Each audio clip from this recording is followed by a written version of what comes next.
Hey, you are live. It's the HR Happy Hour work break. Hey, Steve Bose. Hey, Trish McFarlane. How are you?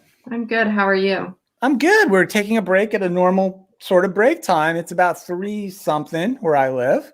That's when you hit that afternoon lull. I do often. Is it? I had to fire So, up Diet Coke number 2 today. I'm gonna cop to that. So I am so bad about that stuff. But you know what?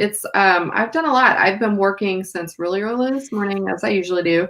But I took a break to stack some bricks from a retaining wall I'm rebuilding. And now I'm working on my manicure. It's funny. Before the pandemic, I never get fake nails. I don't get the acrylics or whatever. I have real nails actually, for anyone that cares to know. But yeah, now I found these little see there, they're little stick-ons. Yeah, I'm into sticking on nails now. So that's kind of my work break. What I'm doing. What are you up to? I was working as well, and I will say just a little behind the scenes. We finished fairly recently recording a new HR Happy Hour show, which I think, Trish, when folks get a chance to listen to it in a week or so, it's going to be one of the best ones of the year. Super interesting. It was all about helping deaf and hard of hearing people get access to more employment opportunities. I love the show. Yes, it was really good. And it's also our first full podcast done as a video as well. So it will be available on YouTube with full captions so that anyone who is deaf or hard of hearing will be able to participate as well. And I'll say another thing just to the podcasters out there, right? Our guest was deaf herself, and we had an interpreter. We did the whole thing on Zoom, and she had told us it's the first time she'd ever been on a podcast. And I'm thinking it wasn't that hard for us to figure out how to make it all work and make it happen, right? And so yeah, that's just, we should definitely think about doing something like that again. I agree. So definitely a challenge to all of whether it's our industry podcasters that are listening, or even if you're in another industry, please reach out. This guest was so brilliant and so easy to work with. Very passionate, right, about the topic. Yeah, doing really cool things like virtual job fairs for deaf and hard of hearing.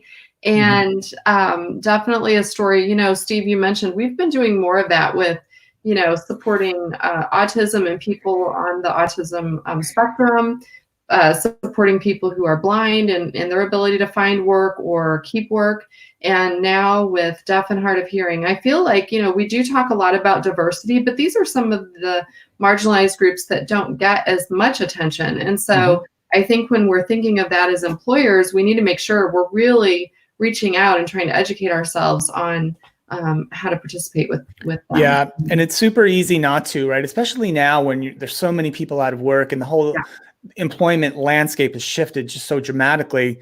It can be super easy now for organizations just to not really worry about things like that, because honestly, just about every organization that posts a job opening today, it might get buried with applications more than they could even go through, and they won't need to necessarily think, well, how do I expand my talent pool? How do I make sure I'm reaching a diverse set of candidates? How do I make sure I'm providing appropriate opportunities for people who deserve them, right? And it's easy to, it's easy to look past that, and I hope we don't. And I did make a note too in our HR tech friends, and I'm not accusing anybody of anything because I just don't know, but I made a note that I'm going to go after some of the more popular virtual / video interviewing types of technologies that are growing in usage, right? Because so many companies are doing full virtual hiring, just to see what kind of support and accommodation that they make for people who are visually impaired or people who are deaf or hard of hearing. So that is a note. It's on my agenda. If you're out there as an HR tech provider listening to this and you're in one of those companies, hit me up. I'd love to know what you're doing. I'll share your story if it's a good one. I'm not going to name and shame people. I'm not going to do that. Right. But if you've got a really good story, if you're one of these companies in our space that's doing virtual hiring, virtual interviewing of any kind, and you want to talk to me about how you're supporting these communities, get in touch. I'm happy to talk to you, and we'll talk about it on the show, or I'll write about it, or I'll find a way to get the message out. Yeah, I think, when you look back at some of the shows we did, the one where we've done with people who are visually impaired, that was an Oracle customer, and Oracle was doing all kinds of things within their HCM solution to make accommodations and make it very easy for people. I know SAP, we've had SAP on the show before talking about, their efforts with hiring people with autism and on the spectrum. So yes, there have to be customers out there of some of these vendors who are willing to come on and talk about what they're doing. It's very exciting. And I think it's inspiring.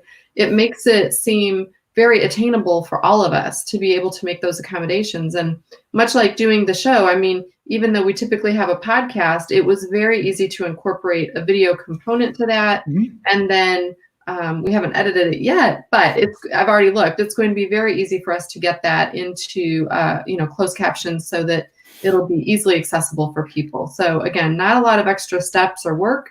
It's just a matter of sort of rethinking the way that we go about doing our day-to-day, work. It's very, very compelling. And she made a lot of great suggestions on how HR and recruiting professionals can really do that and talk about make a big impact on the bottom line. Yeah, definitely. So that was good. That was the highlight of the day, I think, for me so far. Absolutely. Well, what else? Anything else going on, or what do you have the remainder of the day? I got a few things, but the thing that I've been thinking about is, and I read that I talked about our friends at Qualtrics. They did release some apps recently to help employers in their sort of getting people back to work processes and kind of identifying cases in their workforces and alerting people, et cetera, et cetera. ServiceNow is another company today or yesterday. They released another set of tools or an updated set of tools to help organizations do many of those same things. And part of all the return to work narrative, right, is this element of this contact tracing, right, which we've all become like armchair epidemiologists, right? And I never even heard that term before a couple of weeks ago. But I was reading about how the very simple technical explanation of how, say, apps that Google and Apple are working with, right, that would effectively do contact tracing, not inside a workplace or in a company, but out in the general public. And let me explain it to you real quick, Trish, and you tell me if you would opt into something like this. So you download this contact tracing app. Okay. And you opt in. And let's say then you go out to a store, say, for example, and there's another shopper who's also downloaded the app and also has opted in. Mm-hmm. Well, unbeknownst to each of you at the time, your phones are sending kind of anonymized kind of information up to the cloud about who you're encountering out in your life, right? And it's done via Bluetooth technology and a couple other things. So the cloud, this mysterious cloud, is figured out that you were in the Walgreens, at noon on such and such a day, and that other person was there as well. Well, let's say that other person starts showing symptoms, gets sick. They have to go into the app and indicate that, hey, I'm not feeling good, I'm sick, or I tested positive, whatever they end up putting into this app, right? They have to physically do that. That goes up to the cloud as well. Then all of a sudden, these anonymized bits exchange high fives in the cloud, and boom, a notification shows up on your phone that says, hey, Trish, you were exposed to someone who might have the COVID-19 and it happened on such and such day.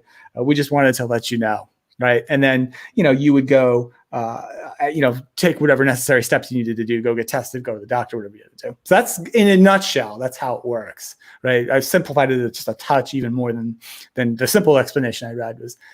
You opting into this, Trish? I am not opting into that. I'm not. You know what? I can see the value. First of all, I can see the value.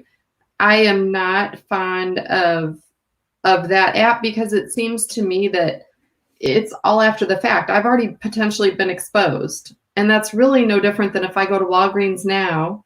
If I'm taking adequate precautions, which is keeping my distance from people, sanitizer before I go into Walgreens, mask on, go in and get exactly what I need, maintain the 10 feet apart, sanitize. They've got big things of sanitizer as you walk out the door. I sanitize when I go out the door.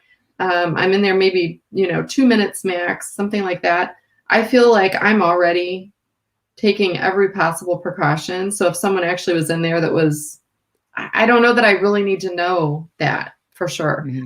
At that point, I'm either going to get it or I'm not. And if I'm going to get it, it's going to happen whether I have an app telling me, what am I going to worry about it for 3 or 4 days? Like, oh.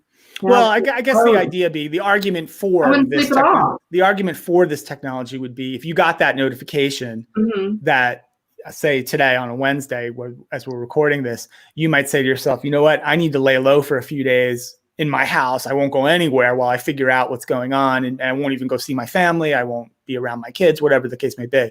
That's the argument for it. Because in case you were exposed to the disease and you're not showing symptoms yet, that notification would probably make you say, well, crap, I better take it easy here for a couple of days to make sure I don't have it. And instead of going out and about your business where you might spread it around yourself. So hey, it's pros and cons. I don't think I'd opted to it either, probably, but I didn't really know how it worked until today. People should tweet us or DM us and let us know, like, would you opt into that? Because again, lots of benefits, I can see that, but I guess there's still this little nagging thing in my ear saying, like, I do not want Big Brother knowing more information about me than they need to know, because now they know potentially who I've been exposed to. They're going to track me. They're going to does that then, because we don't know what happens with this virus, right? We don't know the long-term effects with this virus. Does this now somehow get fed into my insurance company at some point? Who's going to deny me? They're going to deny my coverage when I catch it or come down with it because I've been out at Walgreens and they know it.